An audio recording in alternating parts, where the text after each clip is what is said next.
شام کے سائے گہرے ہو رہے تھے، بادل گرج رہے تھے، لگتا تھا آج بارش ہونے والی ہے۔ شہر کی سڑکیں مصروف تھیں، قیمتی گاڑیوں کا رش تھا۔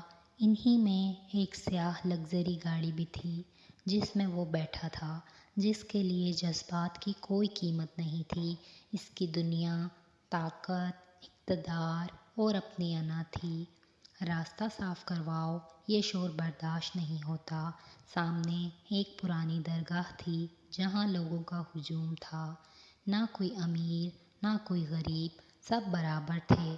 اچانک ایک لڑکی سڑک پار کرنے لگی۔ اس کے ہاتھ میں مٹی کا برتن تھا، پانی سے بھرا ہوا۔ وہ شاید پیاسوں کے لیے لا رہی تھی۔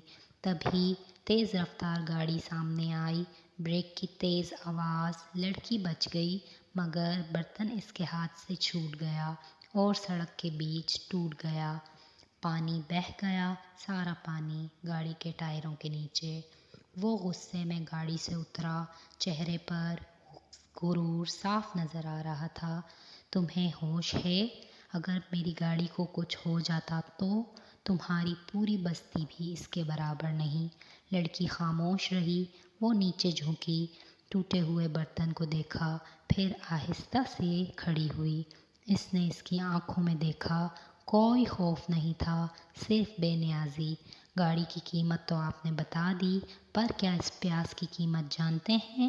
وہ رک گیا، ایک لمحے کے لیے خاموش۔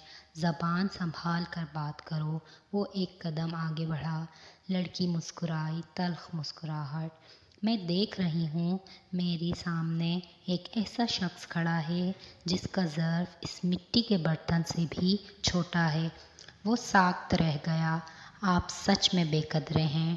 ٹوٹنے والی چیزوں کا دکھ ہے، مگر ٹوٹے دل کا نہیں۔ یہ کہہ کر وہ چلی گئی، ہجوم میں گم ہو گئی۔ وہ وہیں کھڑا رہ گیا۔ پہلی بار کوئی اسے ہرا گیا تھا۔ صرف الفاظ سے، بے قدرہ، یہ لفظ اس کے ذہن میں گونجنے لگا۔ رات، خاموشی اور بے چینی، وہ اسے بھول نہیں پا رہا تھا۔